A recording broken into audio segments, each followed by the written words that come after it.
ebibiina ebitaba abasawo okuli ekya Uganda Medical Association n'ebirala bali mu kusatira olwa gavumenti okulangirira nga betalina ssente zigenda kusasula abasawo abagezesebwa bayite ba intern doctors okuwanjaka kuno bakolera olukunamuli olutuziddwa Uganda Law Society wano mu Kampala.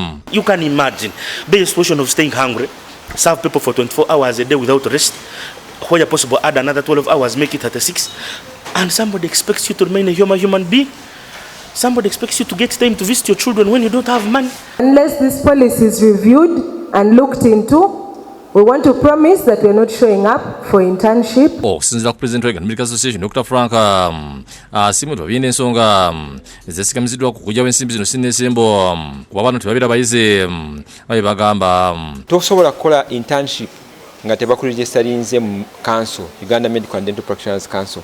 Ate Uganda Medical and Dental Practitioners Council registering ba students, so abantu abamaze kosi zaabwe babeera basawo tebabeera ba students. Ategeeza ngo kigenda okuleeta ekisaawe ky'ebyobulamu mu ntata nti wasaanye wabeewo okwebuuza muba mumenya amateeka ekinaddawo bijodola ajja kuva eri ne ssente ze aziwa ba medical council baregisteringa omwana we wa third year owa second year. Dr. Ekwalo bukwala buli ku njawulo era wakati wasa abagezesebwa okubalala ng'agamba nti bano balina okusasula kuba baweebwa endagaano. Naye medical intern balina omusasula ssente ng'amateeka. Ssemateeka egamba omuntu tasobola okukola nga slave. Ategeeza nti kyesiira gavumenti etunenkaliriza ku nsonga eno ddala mu kiseera kino ng'ekyali mu kaweefube okukendeza ku nsenya ensimbi mu bakulembeze.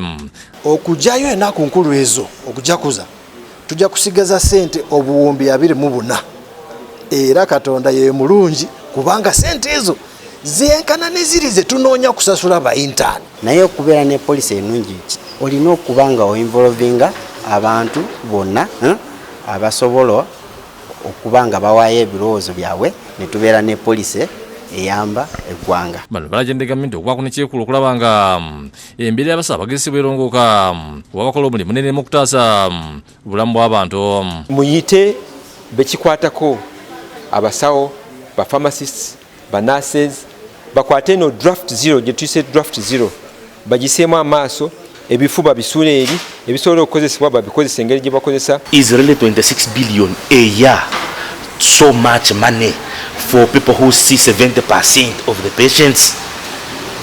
Is it really so much, government? It's not. Disali Mutyaba yakusakidde gulu mu Bukedde TV.